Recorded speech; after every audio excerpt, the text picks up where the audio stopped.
ഭൂലോകം അടക്കിവാഴുന്ന പ്രവാചകനായിരുന്നു സുലൈമാൻ നബി. സർവ്വജീവജാലങ്ങളുടെയും ഭാഷയറിയുന്ന കാറ്റിനെപ്പോലും വരുതിയിലാക്കാൻ റബ്ബുർ-റഹ്മാൻ അധികാരം നൽകിയ മഹാൻ.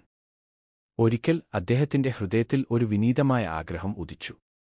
അദ്ദേഹം റബ്ബിനോട് പ്രാർത്ഥിച്ചു, നാഥാ, ഈ ലോകത്തുള്ള സർവ്വചരാചരങ്ങൾക്കും ഒരു വർഷക്കാലം ഭക്ഷണം നൽകാൻ എന്നെ നീ അനുവദിക്കേണമേ. എന്നാൽ കാരുണ്യവാനായ റബ്ബ് മറുപടി നൽകി, സുലൈമാൻ, നിനക്കതിന് സാധ്യമല്ല. പക്ഷേ നബി തന്റെ അപേക്ഷ തുടർന്നു. ഒരു വർഷം എന്നത് ഒരു മാസമായും പിന്നീട് ഒരാഴ്ചയായും ഒടുവിൽ ഒരു ദിവസമായും ചുരുങ്ങി. അപ്പോഴും റബ്ബിന്റെ ഉത്തരം മാറ്റമില്ലാതെ തുടർന്നു. ഒടുവിൽ ഒരു നേരത്തെ ഭക്ഷണമെങ്കിലും നൽകാൻ അനുവദിക്കണമെന്ന് അദ്ദേഹം അപേക്ഷിച്ചു. അപ്പോൾ രക്ഷിതാവ് അരുൾ ചെയ്തു, നിനക്കതിന് കഴിയില്ല, എങ്കിലും നീ ഒന്ന് ശ്രമിച്ചു നോക്കൂ. അങ്ങനെ സുലൈമാൻ നബി ജിന്നുകളുടെയും മനുഷ്യരുടെയും സഹായത്തോടുകൂടി വിപുലമായ സജ്ജീകരണങ്ങൾ ഒരുക്കി. ഭൂമിയിലെ സകല ജീവികൾക്കും തികയുന്ന വിധത്തിൽ മലപോലെ ഭക്ഷണസാധനങ്ങൾ അദ്ദേഹം ശേഖരിച്ചു.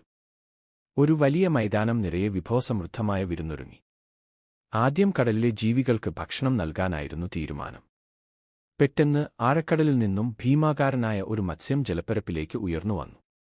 വിശന്നു വലഞ്ഞ ആ ജീവി നബിക്ക് അരികിലെത്തി. ലോകത്തിലെ സകല ജീവികൾക്കുമായി തയ്യാറാക്കി വെച്ചിരുന്ന ഭക്ഷണശേഖരം മുഴുവൻ ആ ഒരൊറ്റ മത്സ്യം നിമിഷനേരം കൊണ്ട് ഭക്ഷിച്ചു തീർത്തു. ഭക്ഷണം തീർന്നിട്ടും തന്റെ വിശപ്പടങ്ങിയിട്ടില്ലെന്ന് ആ മത്സ്യം നബിയോട് പറഞ്ഞു.